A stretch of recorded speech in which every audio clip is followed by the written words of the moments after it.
Welcome to the IM2 video lecture covering the Unit 4 test review sheet solutions. In this one, I will be covering question 8 and 9. Okay, there are multiple ways to do this. You can either graph this or factor it. It says to factor. So I will see if I can use my diamond method here. Okay, so here I can use my diamond method of factoring. All right, to see if that can work. All right, so let's do it.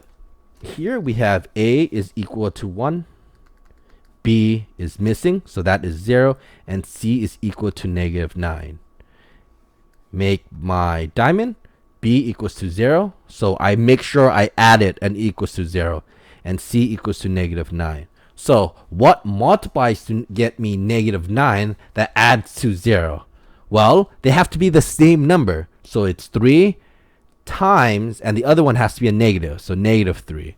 So this gets me -9.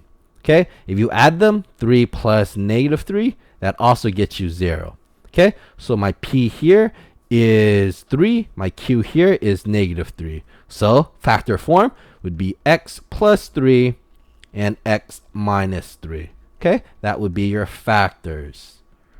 All right, so notice this is a special case because this is considered a perfect trinomial. Right?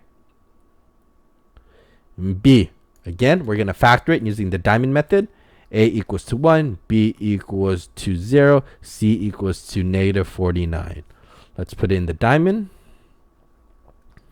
B equals to 0, C equals to -49.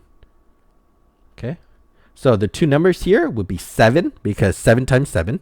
So 7 times -7 would get you a -49. So when we add them, 7 plus -7, that gets you 0. So P equals to 7, Q is equal to -7.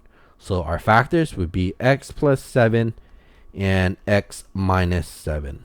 This would be your factors. Okay. Next, C.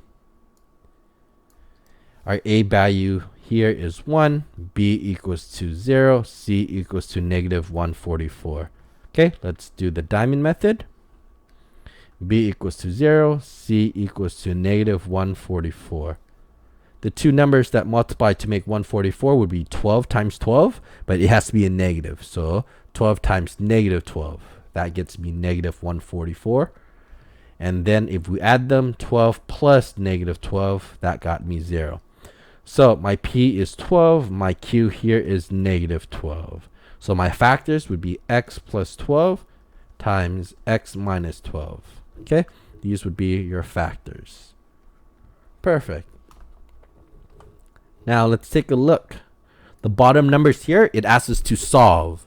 So, like what I said from before, I am going to now set the factors each to 0 and then solve, like how we did in number 5. Okay.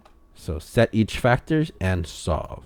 So the first one, it was, these were its factors, and we're going to set that equal to 0.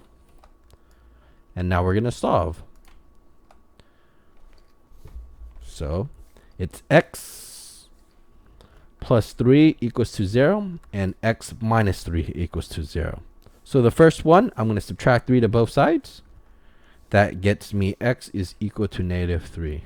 The other side, x minus 3, I'm going to add 3 to both sides. That gets me x is equal to 3. For B, same process. Our factors were x plus 7 and x minus 7. So we set that equal to 0. So x plus 7 is equal to 0, and x minus 7 equals to 0. Minus 7 to both sides, so we get here x is equal to -7. Then we're going to add 7 to both sides, and then you're going to get x is equal to 7. Perfect. Next, let's do C. We have its factors here. Then we set it equal to 0.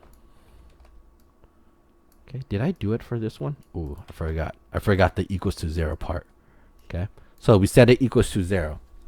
So our solutions would be x plus 12 is equal to 0. 12 equals to 0. And x minus 12 equals to 0. All right. So the first one, I'm going to subtract 12 to both sides. Then I'm going to get here x is equal to negative 12. On the other side, x minus 12 equal to 0. I'm going to add 12 to both sides.